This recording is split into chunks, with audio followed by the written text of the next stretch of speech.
Sir ನಿಮ್ಮಿಂದ ಪ್ರಾರಂಭ ಮಾಡಲಿಕ್ಕೆ ಮುಂಚೆ ಚರ್ಚೆಯನ್ನ ಇವತ್ತು ಕಲಾಪದ ಅವಧಿಯಲ್ಲಿ ನಿನ್ನೆ ಹಾಗೆ ಇವತ್ತು ನಡೆದ ಒಂದು ಇಂಟ್ರೆಸ್ಟಿಂಗ್ ಅಂದ್ರೆ ನಮ್ಮ ಜನಪ್ರತಿನಿಧಿಗಳಿಗೆ ಯುದ್ಧದ ಬಗ್ಗೆ, ಯುದ್ಧದ ಪರಿಣಾಮಗಳ ಬಗ್ಗೆ, ಅದರಿಂದ ಜನರನ್ನ ರಕ್ಷಣೆ ಮಾಡೋದ್ರ ಬಗ್ಗೆ ಎಷ್ಟು ಕಾಳಜಿ ಇದೆ ಅನ್ನೋದಕ್ಕೆ ಒಂದು ಸ್ಯಾಂಪಲ್ ಹೇಳಿಕೆಗಳು ದೃಶ್ಯ ಇದೆ. ನಮ್ಮ ವೀಕ್ಷಕರು ಗಮನಿಸ್ಬಿಟ್ಲಿ ಅದನ್ನ, ಅದಾದ್ಮೇಲೆ ಚರ್ಚೆ ಪ್ರಾರಂಭ ಮಾಡೋಣ. ಸರ್, MLAಗಳಿಗೆ ಒಂದು ಟಿಕೆಟ್ ಕೊಡ್ತಾರೆ, ಅದು ಯಾವ ಗ್ಯಾಲರಿ ಗೊತ್ತಾ? ಕೆಳಗಡೆ ಅಲ್ಲಿ ಇವರು ಹೋಗೋ ಕಡೆ ಕುಳ್ಕೋಬೇಕು ನಾವು ಹೋಗಿ. ಮೊದ್ಲೆಲ್ಲ ಇತ್ತು ಸರ್, 2 ಟಿಕೆಟ್ ಕೊಡ್ತಾ ಇದ್ರು ಕಡ್ಡಾಯವಾಗಿ. 2 ಟಿಕೆಟ್ ಕೊಡ್ತಾ ಇದ್ರು. MLAಗಳಿಗೆ ಒಂದು ಕುಂದ್ರಕ್ಕೆ ಒಂದು ಅವಕಾಶ ಮಾಡಿ ಕೊಡಿಸಿ ಸರ್. ಏನ್ ನಾವು ನಮ್ಮ ಮಕ್ಕಳು ಹೋಗ್ಬೇಕಂತಾರೆ, ನಮ್ಮ ಮನೆಯಲ್ಲಿ ಹೋಗ್ಬೇಕಂತಾರೆ, ಅವ್ರಿಗೆಲ್ಲ ಅವಕಾಶ ಬೇಡವಾ? ಇಷ್ಟು ಸುಂದರವಾಗಿ ಬೆಂಗಳೂರು ಮಾಡ್ತಾ ಇದ್ರಿ ನೀವು. ಅದು ಸ್ಟೇಡಿಯಂ ಕೂಡ ಮಾಡಿ ಹೊಸದು, ಬಟ್ ಇಲ್ಲಿ ಟಿಕೆಟ್ ಆದ್ರೂ ಕೊಡ್ಸಕ್ ಹೇಳಿ ಸರ್. ಎಷ್ಟು ಜನ ನಾವು ಹೋಗ್ಬೇಕು ಅಂತೀವಿ, ನಮ್ಗೆ ಅಲ್ಲಿ ಹೋದ್ರೆ ಮರ್ಯಾದೆ ಇಲ್ಲ. ಅಲ್ಲಿ ಹೋಗಿ ಎಲ್ಲೋ ಕೊಡಿಸ್ತಾರೆ ನಮ್ಮನ್ನ. ಕೆಳಗಡೆ ಹೋಗಿ ಒಂದು ಸಪರೇಟ್ ಲಾಂಚ್ ಮಾಡಿ ನಮಗೆ MLAಗಳಿಗೆ ಮಂತ್ರಿಗಳಿಗೆ ಕೊಡೋಕೆ ಒಂದು ಅವಕಾಶ ಮಾಡಿ ಕೊಡಿಸಿ ಸರ್ ದಯವಿಟ್ಟು. ಸಭಾಧ್ಯಕ್ಷರೇ, ತಾವು ಇದಕ್ಕೆ ದೊರೆ ಹೇಳಪ್ಪ ಇನ್ನೊಂದ್ಸರಿ. ಅಲ್ಲ ಟಿಕೆಟ್ ಇಟ್ನಲ್ ಸರ್, ಇದು ಕೇವಲ ಕಾಂಗ್ರೆಸ್ನ ಯಾರೋ ಒಬ್ರು ನಾಯಕರು ಮಾತನಾಡಿದ್ರು ಅನ್ನೋ ಕಾರಣಕ್ಕೆ ಕಾಂಗ್ರೆಸ್ನವರು ಯಾರು ಯುದ್ಧದ ಬಗ್ಗೆ ಯೋಚನೆನೇ ಮಾಡ್ತಿಲ್ಲ ಅನ್ನೋದು ಬ್ಲೇಮ್ ಗೇಮ್ ನಾನು ಮಾಡ್ತಾ ಇಲ್ಲ. ವಿರೋಧ ಪಕ್ಷದ ನಾಯಕರಾದ ಆರ್ ಅಶೋಕ್ ಅವರು ಕೂಡ ಇದಕ್ಕೆ ಪೂರಕವಾಗಿ ಮಾತನಾಡಿದ್ರು. ಆಮೇಲೆ ಅದನ್ನ ಅಪೋಸ್ ಕೂಡ ಬಿಜೆಪಿ ಅವರು ಮಾಡಿದ್ರು, ಕಾಂಗ್ರೆಸ್ನವರು ಮಾಡಿದ್ರು. ಬಟ್ ಅವಮಾನ ಪಡೋ ರೀತಿಯಲ್ಲಿ ನಮಗೆ ಪರಿಸ್ಥಿತಿ ಆಗ್ತಾ ಇದೆ. ನಮಗೆ ನಮ್ಮ ಕುಟುಂಬಕ್ಕೆ ಟಿಕೆಟ್ ಬೇಕು ಕೇಳೋ ಸಂದರ್ಭನ ಇದು? ನನ್ನ ಪ್ರಶ್ನೆ ಸರ್. ನೀವು ಇದನ್ನ ಪ್ರಶ್ನೆ ಎತ್ತದೇ ಇದ್ರೂ ಕೂಡ ನಾನು ಮಾತಾಡೋಣಿದ್ದೆ ಇದನ್ನ.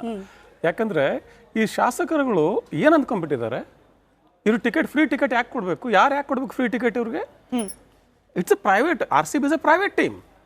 ಅದು ಇಟ್ಸ್ ಅ ಸ್ಪೋರ್ಟ್ಸ್. ಪ್ರೈವೇಟ್ ಆಗಲಿ ಏನೇ ಆಗಲಿ, ನನಗೆ ಉಚಿತವಾಗಿ ಇಂಥದ್ದು ಬೇಕು ಅನ್ನೋದಕ್ಕೆ ಏನು ಕಾರಣಗಳಿದಾವೆ ಶಾಸಕರುಗಳಿಗೆ? ಉಚಿತ ಯಾಕೆ ಕೊಡ್ಬೇಕು ಯಾವುದನ್ನಾದ್ರೂ ಇವರಿಗೆ?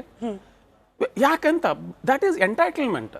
ಅದೊಂದು ಫ್ಯೂಡಲ್ ಮನಸ್ಥಿತಿ. ಅದು ಆ ಎಂಟೈಟಲ್ಮೆಂಟ್ ಸೆನ್ಸ್ ಆಫ್ ಎಂಟೈಟ್ಮೆಂಟ್ ಹೋಗ್ಬೇಕು. ಅದನ್ನು RCB ಅಕಸ್ಮಾತ್ ಈ ಒಂದು ಚರ್ಚೆಗೆ ಬರೋದಾದ್ರೆ they should refuse any ticket. ಒಂದು ಕೊಡಬಾರ್ದು ಇವ್ರಿಗೆ. ಯಾಕೆ ಕೊಡಬೇಕು? ನೋಡೋ ಟಿಕೆಟ್ ತಗೊಂಡು ನೋಡ್ರಿ. ನಾ ಇವತ್ತು RCB ಟಿಕೆಟ್ ಕೇಳ್ತೀರಿ, ನಾಳೆ ಮತ್ತೊಂದು ಕೇಳ್ತೀರಿ, ನಾಳೆ ಮತ್ತೆ ಸಿನಿಮಾ ಟಿಕೆಟ್ ಫ್ರೀ ಕೊಡು ಅಂತ ಕೇಳ್ತೀರಿ. ಏನಿದ್ರ ಅರ್ಥ? ಕೆಲ ಫಾರಿನ್ ಕಂಟ್ರಿ ವಿಸಿಟ್ಗೂ ಫ್ರೀ ಟಿಕೆಟ್ ಕೇಳಬಹುದು, ಮತ್ತೆ ಬೇಕು ಅಂದವ್ರು luxury. It's an official visit, different thing. ಅದು ಅಧಿಕೃತ ಅಫಿಷಿಯಲ್ ವಿಸಿಟ್ ಆದ್ರೆ ಬೇರೆ ವಿಚಾರ. ಅದಲ್ಲ ಸರ್, ನಾನು ಲಕ್ಸುರಿ ಬಗ್ಗೆ ಕೇಳ್ತಾ ಇದ್ದೀನಿ. ಲಕ್ಸುರಿ ಟ್ರಿಪ್ಗಳು, ಕೆಲ ಬೀಚ್ ಏರಿಯಾಸ್. ಈ ಫ್ರೀ ಆಗಿ ನನಗೆ ಬೇಕು ಅನ್ನೋಂತ ಯಾವ ಆಧಾರದ ಮೇಲೆ ಕೇಳ್ತಾನೆ ಶಾಸಕನಿಗೆ ಅರ್ಥ ಆಗೋದಿಲ್ಲ. ಯಾಕಂದ್ರೆ ಇವರು ಶಾಸಕ ಸ್ಥಾನ ಅಥವಾ ಒಂದು ರಾಜಕೀಯಕ್ಕೆ ಬರೋದಂದ್ರೆ they think it is about getting privileges. ಅದು they think it is power, it is responsibility, not power, it is responsibility. ಇಷ್ಟು ಕೂಡ ಕಾಮನ್ ಸೆನ್ಸು ಇದೆ. ಶಾಸಕರು ಮಾತಾಡಿದ್ರೆ ಬಿಡಿ, ಸ್ಪೀಕರ್ ಹೇಳಬೇಕಲ್ಲ ಅದನ್ನು ಯಾಕೆ ಫ್ರೀ ಕೊಡಬೇಕು ಅಂತ. ಸ್ಪೀಕರ್ ಹತ್ರ ಇಲ್ಲ, ನಾನು ಮಾತಾಡ್ತೇನೆ RCB ಪದಾಧಿಕಾರಿಗಳ ಜೊತೆಯಲ್ಲಿ, ಮತ್ತೆ ಆಮೇಲೆ ಚರ್ಚೆ ಕೂಡ ಆಗ್ತದೆ ನಮ್ಮ PV ಲಕ್ಷ್ಮಣ್ ಜೊತೆಯಲ್ಲಿ. But it is absolutely non issue. ಅಲ್ಲಿ ಜನ ಒಗ್ಗಟ್ಟು ಕಾಣಿಸ್ತು ಸರ್. ಅಂದ್ರೆ ವಿರೋಧ ಪಕ್ಷದ್ದು ಇದೆ ಟೋನು, ಆಡಳಿತ ಪಕ್ಷದ್ದು ಇದೆ ಟೋನು. ಅದೇ ದೇಶ ಎದುರಿಸ್ತಾ ಇರುವ ಸಮಸ್ಯೆ, ಜನರು ಬೀದಿಲಿ ನಿಂತ್ಕೊಂಡು ಕ್ಯೂ ನಿಂತ್ಕೊಂಡು ಗ್ಯಾಸ್ ಸಿಲಿಂಡರ್ಗೋಸ್ಕರ ಅಲ್ಲಿ ಪರದಾಡ್ತಾ ಇರೋದು. ಈ ವಿಚಾರದಲ್ಲಿ ಮಾತ್ರ ಒಗ್ಗಟ್ಟು ಕಾಣಿಸ್ತಾ ಇಲ್ಲ. IPL ಫ್ರೀ ಟಿಕೆಟ್ಗೆ ಒಗ್ಗಟ್ಟು ಬಿಜೆಪಿ ಕಾಂಗ್ರೆಸ್ ಇಬ್ರದ್ದು ಒಂದೇ ವಾದ. ಶಾಸಕರ ಸಂಬಳ ಹೆಚ್ಚು ಮಾಡ್ಬೇಕಂದ್ರೆ ಎಲ್ಲರೂ ಒಟ್ಟಾಗ್ತಾರೆ, ಅವ್ರಿಗೆ ಮತ್ತೆ ನಾವು ಸವಲತ್ತುಗಳು ಬೇಕಂದ್ರೆ ಎಲ್ಲರೂ ಒಟ್ಟಾಗ್ತಾರೆ, ಮತ್ತೆ ಈ ತರದ ಫ್ರೀ ಬಿಗಳಿಗೆ ಒಟ್ಟಾಗ್ತಾರೆ. ಜನರಿಗೆ ಫ್ರೀ ಕೊಡೋದಾಗೋದಿಲ್ಲ. ಜನರಿಗೆ ಫ್ರೀ ಕೊಡೋದು ಅದಕ್ಕೆ ಪರ ವಿರೋಧ ಚರ್ಚೆ ಆಗ್ತವೆ. ತಮಗೆ ಫ್ರೀ ಕೊಡೋದ್ರೆ ಎಲ್ಲರೂ ಒಗ್ಗಟ್ಟಾಗಿರ್ತಾರೆ. It is absolutely deplorable. ಈ ರೀತಿಯ ರಾಜಕಾರಣ, ಈ ರೀತಿಯ ಒಂದು ಪಬ್ಲಿಕ್ ಏನಂತ ಸಾರ್ವಜನಿಕ ಸೇವೆಗಳು it is not at all acceptable. MLA ಆಗಲಿ, ಮಿನಿಸ್ಟರ್ ಆಗಲಿ, CM ಆಗಲಿ, ನಾನು ದುಡ್ಡು ಕೊಡ್ತೇನೆ ಟಿಕೆಟ್ ಕೊಡಿ ಅಂತ ಕೇಳಿ. ನೀವು ನಿಮ್ಗೇನು ಕಡಿಮೆ ಆಗಿದೆ? ಏನು ಕಡಿಮೆ? ದುಡ್ಡು ಕೊಡ್ತೇನೆ ಟಿಕೆಟ್ ಕೊಡಿ ಅಂತ ಕೇಳಿ. ಕರೆಕ್ಟ್. ಅಶೋಕ್ ಗೌಡ್ರೆ, ಈಗ ಆರ್ ಅಶೋಕ್ ಅವರು ಕೂಡ ಇದಕ್ಕೆ ಪೂರಕವಾಗಿ ಮಾತನಾಡಿದ್ರು. ಬೇಕು ನಮಗೆ ಫ್ರೀ ಟಿಕೆಟ್, ನೀವು ಟಿಕೆಟ್ ಕೇಳಬೇಡಿ ಅಂತಾನೂ ಹೇಳ್ತಿಲ್ಲ. IPL ನೋಡೋದು ತಪ್ಪು ಅಂತಲೂ ನಾನು ಹೇಳ್ತಾ ಇಲ್ಲ. ಆದರೆ ಮೋದಿ ವಿಶ್ವಗುರು, ಜಾಗತಿಕ ಮಟ್ಟದಲ್ಲಿ ಎಲ್ಲರ ಜೊತೆ ಮಿತ್ರರಾಗಿದ್ದಾರೆ, ಹಾಗಾಗಿ ದೇಶ ಮುನ್ನಡಿತಾ ಇದೆ, ನಾವೆಲ್ಲರೂ ಕೂಡ ಸೇಫ್ ಆಗಿದ್ದೀವಿ ಅನ್ನುವ ಬಿಜೆಪಿ ಪಕ್ಷ ವಾರ್ ಟೈಮಲ್ಲೂ ಕೂಡ IPL ನೋಡೋಷ್ಟು ಫ್ರೀ ಆಗಿದೆ ಅಂತಂದ್ರೆ ರಾಜ್ಯ ಮಟ್ಟದಲ್ಲಿ ಜನ ಇದನ್ನು ಹೇಗೆ ಗಮನಿಸಬೇಕು ಅನ್ನೋದನ್ನ ನೀವೇ ಹೇಳ್ಬಿಡಿ. ಆರ್ ಅಶೋಕ್ ಅವ್ರು ಹೇಳಿದ್ದು ಆ ರೀತಿ ಅಲ್ಲ. ಅವ್ರು ಕೇಳ್ತಿರೋದ್ರಿಂದ ಟಿಕೆಟ್ ಕೊಟ್ಟರೆ ಪರವಾಗಿಲ್ವಾ ಅಂತ ಅನ್ನೋತಕ್ಕಂಥ ಮಾತನ್ನ ಹೇಳಿದ್ದು. ವಿಚಾರ ಏನು ಅಂತ ಹೇಳಿದ್ರೆ, ನಾನು ಒಪ್ಕೊಳ್ತೀನಿ ಯತ್ನಾಳ್ ಸರ್ ಜೊತೆ.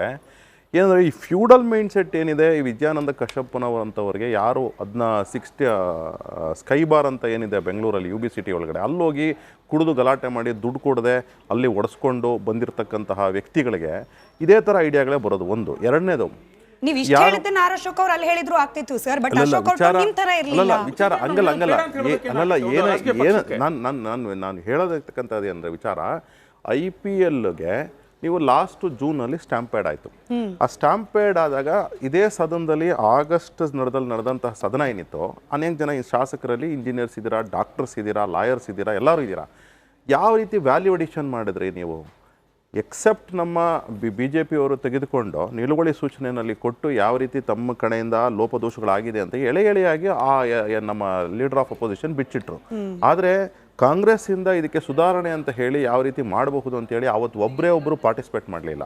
ನೀವು KSCAಗೆ ಅವತ್ತು ಕೈ ಬಿಟ್ಬಿಟ್ರಿ, ನಮಗೆ ಇದಕ್ಕೆ ಜವಾಬ್ದಾರಿ ಇಲ್ಲ ಅಂತ ಹೇಳಿದ್ರಿ. RCB ಒಂದು ಪ್ರೈವೇಟ್ ತಂಡ, RCB ಒಂದು ಯೂನಿಟ್ ಇದೆ, ಅಂದರೆ ಅವ್ರೇನೋ ಒಂದು ಕಂಪ್ನಿ ಇದೆ. ಫಸ್ಟ್ ಆಫ್ ಆಲು ಆಮೇಲೆ ನಾನು ಸಂಜೆ ಇನ್ನೊಂದು ಆಂಗ್ಲದಲ್ಲಿ ಡಿಬೇಟ್ ಅಟೆಂಡ್ ಮಾಡಬೇಕಾದ್ರೆ ಇನ್ನೊಬ್ಬ ಕಾಂಗ್ರೆಸ್ ವಕ್ತಾರ ಹೇಳ್ತಿದ್ರು ಇವರು ಅಮಿತ್ ಶಾ ಅಟೆಂಡ್ ಮಾಡಲ್ವಾ ಅಂತ ಹೇಳಿ. ಅಮಿತ್ ಶಾ ಅವರು ದೇಶದ ಗೃಹ ಮಂತ್ರಿಗಳಿದ್ದಾರೆ, ಅವರಿಗೆ ಪ್ರೋಟೋಕಾಲಲ್ಲಿ ಕೊಡಬೇಕು. ಗವರ್ನರ್ ಪ್ರೋಟೋಕಾಲಲ್ಲಿ ಕೊಡ್ತಾರೆ, ಯಾರು ಅದನ್ನ ಅಬ್ಜೆಕ್ಟ್ ಮಾಡಲ್ಲ. ಮುಖ್ಯಮಂತ್ರಿ ಪ್ರೋಟೋಕಾಲ್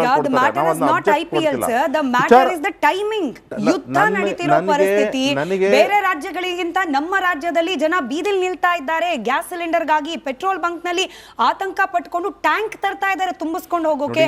ಹೀಗಿರುವಾಗ ಪ್ರಿಯಾರಿಟಿ ಯಾವ್ದಾಗಿರ್ಬೇಕಾಗಿತ್ತು? ಸೆಷನ್ ನಡೀತಾ ಇರ್ಬೇಕಾದ್ರೆ ಚರ್ಚೆಯ ಪ್ರಿಯಾರಿಟಿ ಫ್ರೀ IPL ಟಿಕೆಟ್ ಆಗ್ಬೇಕಾಗಿತ್ತಾ ಅಥವಾ ಪೆಟ್ರೋಲ್ ಡೀಸೆಲ್ ಗ್ಯಾಸ್ ಆಗ್ಬೇಕಾಗಿತ್ತಾ ಅಂತ? ನಿಮಗೆ ಅನೇಕ ಬಿಲ್ಸು ಈ ರಾಜ್ಯದಲ್ಲಿ ವಿತೌಟ್ ಡಿಸ್ಕಷನ್ ಪಾಸ್ ಆಗಿದೆ. ಅದಕ್ಕೊಂದು ಕ್ಲಾಸಿಕ್ ಎಕ್ಸಾಂಪಲ್ ಅಂದ್ರೆ ಸ್ಮಿತಾ ಅವರೇ,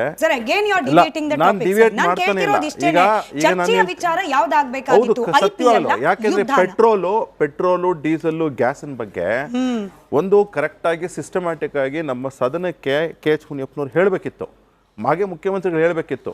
ನಾವು ಯಾವುದೇ ರೀತಿ ಪ್ಯಾನಿಕ್ನ ಕ್ರಿಯೇಟ್ ಮಾಡೋದಕ್ಕೆ ಬಿಡ್ತಾ ಇಲ್ಲ, ನಮ್ಮ ಹತ್ರ ಇಷ್ಟು ಶಾರ್ಟೇಜ್ ಇದೆ ಅಥವಾ ಇಷ್ಟು ಸಪ್ಲೈ ಇದೆ, ನಾವು ಅದ್ರ ಬಗ್ಗೆ ಎಲ್ಲ ರೀತಿ ಮಾಹಿತಿನ ಸದನಕ್ಕೆ ಕೊಡಬೇಕಾಗಿತ್ತು. ಅದನ್ನು ನೀವು ಸದನಕ್ಕೆ ಆ ರೀತಿ ಕೊಡ್ತಾ ಇಲ್ಲ.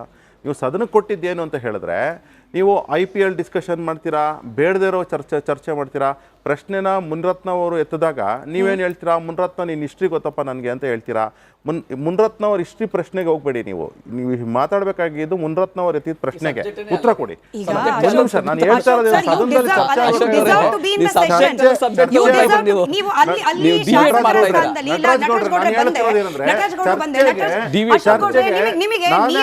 ಎತ್ತಿದಂತ ವಿಚಾರಗಳು ಹೆಂಗ ಅನಿಸ್ತಿದೆ ಅಂತಂದ್ರೆ, ಅಲ್ಲಿದ್ದ ಬೇರೆ BJP ನಾಯಕರಿಗಿಂತ ನೀವಿದ್ರೆ ಬೆಟರ್ ಇರ್ತಿತ್ತು ಅಂತ ಅನಿಸ್ತಾ ಇದೆ. ನಿಮ್ಮ ಅಲ್ಲಿದ್ದ ನಾಯಕರುಗಳು ಮಾತನಾಡ್ಲಿಲ್ವಲ್ಲ, ಇದನ್ನೆಲ್ಲ ಎತ್ತಲಿಲ್ವಲ್ಲ ಪ್ರಶ್ನೆ. KH ಮುನಿಯಪ್ಪನವ್ರು ಲೆಕ್ಕ ಕೊಟ್ಟಿಲ್ಲ, ಎತ್ತಲಿಲ್ಲ ಪ್ರಶ್ನೆ. KH ಮುನಿಯಪ್ಪನವರು ಕಮ್ಯುನಿಕೇಟ್ ಮಾಡ್ತಿಲ್ಲ ಅಥವಾ ಮ್ಯಾನೇಜ್ ಮಾಡ್ತಿಲ್ಲ. ಇದನ್ನ ಅಲ್ಲಿದ್ದ ಆರ್ ಅಶೋಕ್ ಅವ್ರು ಮಾಡ್ಬೋದಾಗಿತ್ತು, ಇಲ್ಲಿರೋ ಅಶೋಕ್ ಗೌಡ್ರು ಮಾಡ್ತಿದ್ದಾರೆ. ಅದೇ ದುರಂತ. ನಮ್ಮ LOP ಅವರು ಕಂಪ್ಲೀಟ್ ಆಗಿ ಜನಗಳಿಗೆ ಹೆಂಗ್ ಬೇಕೋ ಅದ್ರ ರೀತಿ ಮಾತಾಡ್ತಿದ್ದಾರೆ. ಜನಗಳ ವಿಚಾರಗಳನ್ನ ಸದನದಲ್ಲಿ ಎತ್ತಾ ಇದ್ದಾರೆ, ಅದ್ರಲ್ಲಿ ಯಾವುದೇ ರೀತಿ ಡೌಟ್ ಇಲ್ಲ. ಅವ್ರು ಆಮೇಲೆ ಅವ್ರು ಎತ್ತಿರೋದ್ರಿಂದಾನೇ ಅನೇಕ ವಿಚಾರಗಳು ಆಚೆ ಬರ್ತಿರೋದು. ವಕಫ್ ಇರಬಹುದು ಅಥವಾ ಬೇರೆ ಬೇರೆ ವಿಚಾರಗಳನ್ನು ಸದನದಲ್ಲಿ ಎತ್ತಿದ್ರಿಂದಾನೇ ಅದಕ್ಕೆಲ್ಲ ಸೊಲ್ಯೂಷನ್ ಸಿಗ್ತಾ ಇದೆ. ಒಂದು ಆದ್ರೆ ನಾನು ಯತ್ನಾಳ್ ಸರ್ ಒಂದು ಲೈಟ್ ಸಾರಿ ನಾನು ಹೇಳ್ತಿರೋದು ನಮ್ಮ ಜರ್ನಲಿಸ್ಟ್ ಅವರೇ ಏನಂದ್ರೆ ನಾನು ಹೇಳಕ್ ಹೊರಟಿದ್ದೇನಂದ್ರೆ 94 ಇಂದ 99 ಮಧ್ಯದಲ್ಲಿ ಇದೇ ನಿನ್ನೆ ಏನು ಪ್ರಸಂಗ ನಡೀತು DK ಶಿವಕುಮಾರ್ ವರ್ಸಸ್ ಮುನ್ರತ್ನ ಅವ್ರದ್ದು, ಅದು ಪ್ರಸಂಗ ಇದ್ದಿದ್ರೆ ಉತ್ತರಗಳು ಪ್ರಶ್ನೆಗಳು ಈ ರೀತಿ ಬರ್ತಾ ಇರಲಿಲ್ಲ. ಪ್ರಶ್ನೆಗಳಿಗೆ ಉತ್ತರಗಳಿಗೆ ಆದ್ರೂ ಸೀರಿಯಸ್ ಆಗಿದೆಯಾ? ಯಾಕೆ ನೇರವಾಗಿ ಪ್ರಶ್ನೆ ಕೇಳ್ತಿದ್ದೀನಿ ಅಂದ್ರೆ, ನ್ಯಾಷನಲ್ ಲೆವೆಲ್ ಅಲ್ಲಿ ಆಲ್ ಪಾರ್ಟಿ ಮೀಟಿಂಗ್ ಕರೆದ್ರೆ ರಾಹುಲ್ ಗಾಂಧಿ ಅವ್ರು ಹೋಗೋದಿಲ್ಲ. ಇಲ್ಲಿ ಮುಖ್ಯಮಂತ್ರಿಗಳ ಸಭೆ ಕರೆದ್ರೆ ನಾನು ಹೋಗೋದಿಲ್ಲ, ಮುನಿಯಪ್ಪನವ್ರನ್ನ ಕಳಿಸ್ತೀನಿ ಅಂತ ಹೇಳಿ ಸಿದ್ದರಾಮಯ್ಯನವ್ರು ಹೇಳ್ತಾರೆ. ಅಂದ್ರೆ ರಾಷ್ಟ್ರೀಯ ಮಟ್ಟದಲ್ಲಿ ಕೇಂದ್ರ ಸರ್ಕಾರ ಮಾಡುವ ಸಭೆಗಳಿಂದ ದೂರ ಉಳಿಯುವ ಕಾಂಗ್ರೆಸ್ ಪಕ್ಷದವರಿಗೆ IPL ಬಗ್ಗೆ ಡಿಸ್ಕಸ್ ಮಾಡಕ್ ಮಾತ್ರ ಇದೇ ಆಸಕ್ತಿ, ಯುದ್ಧದ ಬಗ್ಗೆ, ಯುದ್ಧದ ಪರಿಸ್ಥಿತಿಯ ಮ್ಯಾನೇಜ್ಮೆಂಟ್ ಬಗ್ಗೆ ಆಸಕ್ತಿ ಕಾಣ್ತಿಲ್ವಲ್ಲ ಅಂತ ಹೇಳಿ. ಇಲ್ಲ, ಈಗ ಮಾನ್ಯ ಪ್ರಧಾನಮಂತ್ರಿಗಳು ಇವತ್ತು ಎಲ್ಲ CMಗಳದ್ದು ಮೀಟಿಂಗ್ ಇವತ್ತು ಕರೆದಿದ್ದಾರೆ.